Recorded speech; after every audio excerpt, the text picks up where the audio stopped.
कहते हैं सपने तो हर कोई देख लेता है पर पूरे उसी के होते हैं जिनमें जुनून होता है। बिल्कुल सही बात है। हम देख रहे हैं कि जितने भी प्रतियोगिता परीक्षाएं हो रही हैं, लाखों की संख्या में परीक्षार्थी परीक्षा दे रहे हैं, लेकिन सैकड़ों की संख्या में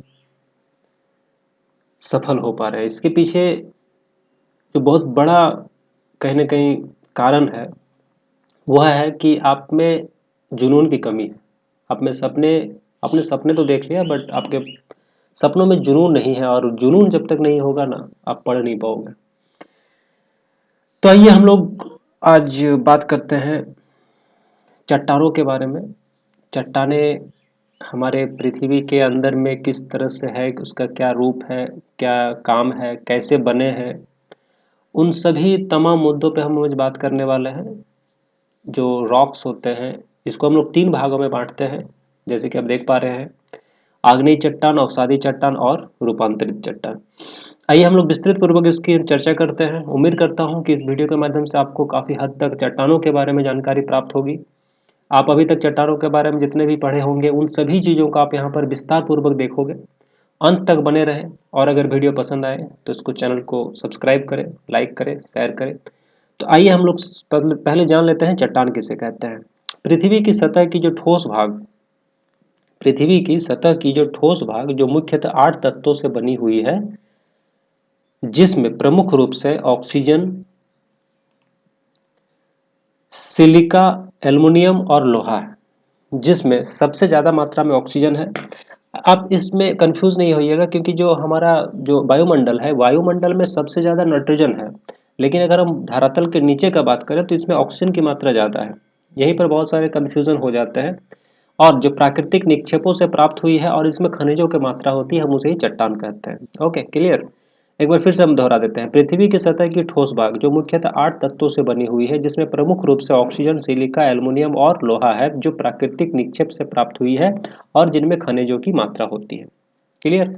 तो आप इसमें देख पा रहे होंगे। उसके बाद हम बात करें तो इसको हम लोग तीन भाग में बांटे हैं। एक हो गया आग्नेय चट्टान, अवसादी चट्टान और रूपांतरित चट्टान।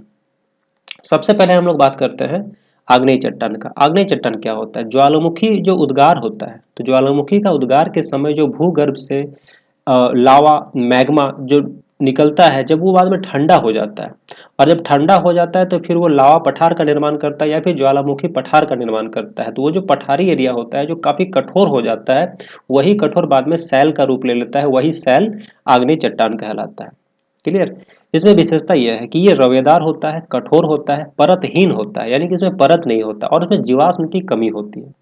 अगर हम बात करें उदाहरण का, तो इसमें ग्रेनाइट, बेसाल्ट, ग्रेबो, जायोराइट, पिच स्टोन, म्यूसिस, पैगमाइट, लौह अयस्क और काफी बहुमूल्य जो धातु हैं, जैसे कि सोना, चांदी, जस्ता, तांबा, सीसा इत्यादि जितने भी महत्वपूर्ण और बहुमूल्य धातु हैं, सब आग्नेय चट्टान से ही कहीं न कहीं बने हुए हैं। इसमें आग्नेय चट्टान को भी हम लोग दो भाग में बांटते हैं। एक है आंतरिक चट्टान, और उसके ऊपर का जो भाग है, तो जो आंतरिक चट्टान है, आंतरिक आग्नेय चट्टान है, उसको हम लोग विभिन्न परतों में बांट देते हैं, जैसे कि बैकोलिथ। बैकोलिथ जो होता है, वो धरातल के नीचे गुंबदाकार का जो लावा जमा होता है, उसे हम लोग बैकोलिथ कहते हैं। लैकोलिथ जो है, वो बैकोलिथ से ही उसके आकृति में थोड़ा सा बदलाव होता है, जो धरातल के नीचे परतदार जमाव होता है। इसमें अंतर इतना ही है कि ये गुंबदाकार जमाव होता है और ये परतदार जमाव होता है। फैकोलिथ जो होता है, भूमि के अंदर लावा का लहरदार जमाव। लोपोलिथ हो गया जो बेसिन का मेग्मा तस्तरी नुमा जमाव होता है, उसे लोपोलिथ कहते हैं। सील एवं शीट अत्यधिक तरल और संस्तरण जो ढांचा होता है, उसे हम लोग सील और शीट के नाम से जानते हैं। और एक है डाइक, लावा निकलते समय जो अवसादी लंबवत जमाव जमाव जो है, वो लंबवत जमाव जो होता है, उसे हम लोग डाइक कहते हैं। स्टॉक छोटे आकार का बैतोलिक को स्टॉक कहते हैं। तो ये हो गया आग्नेय चट्टान। अब हम बात करेंगे अवसादी चट्टान यानी सेडिमेंट्री रॉक्स। अपरदन की जो प्रक्रिया होती है, अपरदन की प्रक्रिया पूर्व विद्यमान सैलों अथवा जैविक स्रोतों से जो प्राप्त पदार्थ से बनी जो सैल परतदार होती है। क्लियर। अपरदन की प्रक्रिया के पूर्व विद्यमान सैलों अथवा जैविक स्रोतों से प्राप्त पदार्थ से बनी सैल जो परतदार होती है, और यह संपूर्ण भूपृष्ठ में 75% होती है। इसका मतलब है कि भूगर्भ में अगर हम देखें तो इसका जो है भूपृष्ठ में इसका जो क्षेत्र है वो ज़्यादा है, इसमें जीवाश्म की अधिकता होती है और यहीं से हम लोग खनिज तेल की प्राप्ति करती है। अगर एग्जाम्पल हम देख लें तो जो बलुआ पत्थर है, बलुआ पत्थर आप जानते हैं वो भवन निर्माण के दृष्टि से काफ़ी महत्वपूर्ण है। इसके अलावा चूना पत्थर है, सीमेंट निर्माण में भी इसी चट्टान का प्रयोग होता है। इसके बाद आता है एक रूपांतरित चट्टान। रूपांतरित चट्टान, इसका हमें नाम से ही पता चल रहा है। रूपांतरित चट्टान क्या होता है? रूपांतरित यानी कि जो रूपांतरित को हम लोग कायांतरित भी बोलते हैं। रूपांतरित का मतलब होता है जो रूप बदल देता है, यानी कि अवसादी और आग्नेय चट्टान ही जब अपना रूप बदल देता है तो हम लोग उसे रूपांतरित चट्टान कहते हैं। यानी कि आग्नेय अथवा अवसादी शैल जो प्रायः रासायनिक क्रिया यानी कि बलन भ्रंशन पर्वत निर्माण काल में ऊष्मा और दाब से प्रयुक्त होकर जो यांत्रिक और रासायनिक परिवर्तन हो जाती है, किसमें? अवसादी चट्टान में या आग्नेय चट्टान में, तो एक नया चट्टान का निर्माण करती है और वो चट्टान रूपांतरित चट्टान कहलाता है। एग्जाम्पल के तौर पे हम देख सकते हैं स्लेट, सिस्ट, क्वार्ट्जाइट, संगमरमर, ये सभी रूपांतरित चट्टान के उदाहरण हैं। जो रूपांतरित चट्टान होते हैं जो मूल चट्टान से जब रूपांतरित हो जाते हैं, जैसे कि आग्नेय चट्टान अगर रूपांतरित होता है तो अगर आग्नेय चट्टान ग्रेनाइट है तो वो रूपांतरित होकर जब वो रूपांतरित चट्टान हो जाएगा तो वो ग्रेनाइट नीस बन जाता है। वैसे ही बेसाल्ट आग्नेय चट्टान है, अगर वो रूपांतरित हो जाता है तो फिर उसका नाम हो जाता है एम्फीबोलाइट। उसी प्रकार बिटुमिनस कोयला आग्नेय चट्टान है, वही रूपांतरित होकर ग्रेफाइट चट्टान बन जाती है। ग्रेबो सर्पेंटाइन बन जाता है। अवसादी चट्टान का अगर हम बात करें, जैसे कि सैल अवसादी चट्टान है, वह रूपांतरित होकर स्लेट बन जाता है।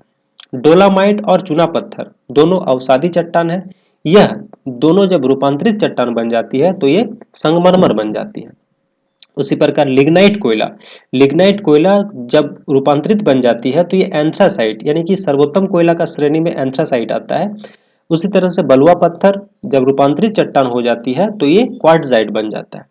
और कुछ ऐसे चट्टान हैं जो पहले से ही रूपांतरित होते हैं, वे जब बदल जाते हैं तो स्लेट से फाइलाइट और फाइलाइट से सिस्ट बन जाते हैं।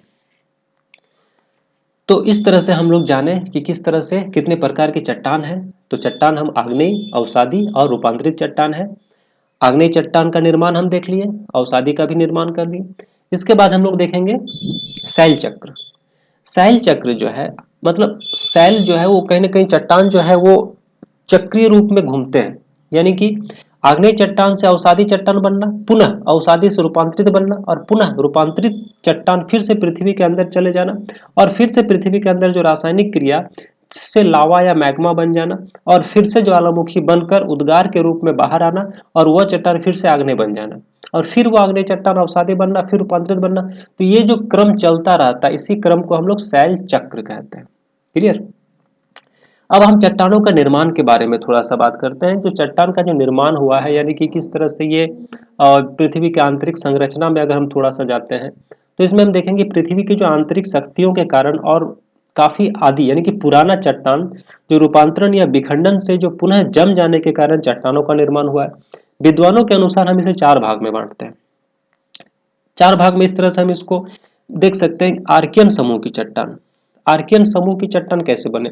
पृथ्वी के ठंडा होने पर सर्वप्रथम इन चट्टानों का निर्माण हुआ, जो सबसे प्राचीन और हमारे पृथ्वी के अंदर लगभग 2/3 जगह में ये आर्कियन समूह की चट्टान पाई जाती है। लगभग 1,87,500 वर्ग किलोमीटर में ये फैला हुआ है आर्कियन समूह की चट्टान। अगर हम इसका विस्तार देख लें तो इसका विस्तार कर्नाटक, आंध्र प्रदेश, तमिलनाडु, ओडिशा, बिहार, हिमालय के क्षेत्रों में ये फैला हुआ है। ये चट्टान में मुख्य रूप से gneiss, granite, schist, marble, quartz, dolomite, phyllite आदि मुख्य रूप से है। उसके बाद है धारवाड़ क्रम की चट्टान। आर्कियन क्रम के रूप इस चट्टान जब रूपांतरण या भ्रंशन हो जाता है, यानी कि उसका रूप जब बदल जाता है तो ये धारवाड़ क्रम की चट्टान बन जाती है। यह मुख्य रूप से अवसादी चट्टान कहलाता है। इसका विस्तार अगर हम देख ले तो कर्नाटक, मध्य प्रदेश, झारखंड का जो पठारी एरिया है, बालाघाट हो गया, असम हो गया, मेघालय, राजस्थान तक ये फैली हुई है। उसके बाद अगर हम बात करें उदाहरण का तो सिस्ट, स्लेट, क्वार्टजाइट, कांग्लोमेरेट खनिज, सोना, मैग्नीज, क्रोमियम, तांबा, यूरेनियम, थोरियम, अभ्रक, ग्रेनाइट, संगमरमर, और ये आर्थिक दृष्टि से काफी महत्वपूर्ण है। और ये मुख्य रूप से जो विवर्तनिक हलचल पृथ्वी के अंदर होती है, यानी कि टेक्टोनिक प्लेट्स का जो हलचल होता है, उसके माध्यम से इस यानी कि धारवार क्रम की चट्टान की निर्माण होती है। अब हम बात करें कुड़प्पा क्रम की चट्टान। तो कुड़प्पा क्रम की चट्टान है वो धारवाड़ क्रम के चट्टान के बाद एक अंध युग के पश्चात, अंध युग का मतलब होता है इस युग में ऐसे कुछ लिखित या फिर कुछ ऐसे बातों का जिक्र नहीं है, मतलब काफी समय लगा होगा, इसके बारे में कोई खास जानकारी प्राप्त नहीं है। विभिन्न जलज क्रिया के द्वारा और निक्षेपों के द्वारा जो चट्टान का रूप ले लिया वो कुड़प्पा क्रम की चट्टान कहलाती है। अगर इसका हम बात करें क्षेत्र का, तो मध्य प्रदेश, राजस्थान, महाराष्ट्र, तमिलनाडु और हिमालय के जो क्षेत्र है ये कुड़प्पा क्रम की चट्टान के लिए काफी ज्यादा प्रसिद्ध है, जिसमें तांबा, निकेल, कोबाल्ट, लोहा, मैग्नीज, संगमरमर, हीरे, चूना पत्थर इत्यादि कुड़प्पा क्रम की चट्टान में प्रमुख रूप से उदाहरण है।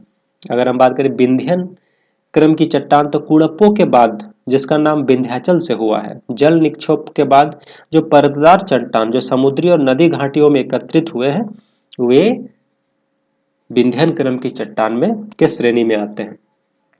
क्लियर। इसमें निचली और ऊपरी दो भाग में इसको बांटा गया है।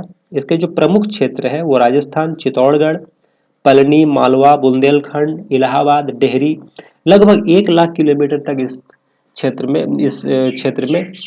इस विंध्यन क्रम की चट्टान का विस्तार पाया जाता है। तो उम्मीद करता हूँ आपको चट्टानों के बारे में काफी हद तक जानकारी प्राप्त हो गई है। तो इस तरह से नेक्स्ट वीडियो में मैं बात करने वाला हूँ खनिजों के बारे में, हमारे भारत में कहाँ पर कौन कौन से खनिज हैं और उन खनिजों का क्या उपयोग है।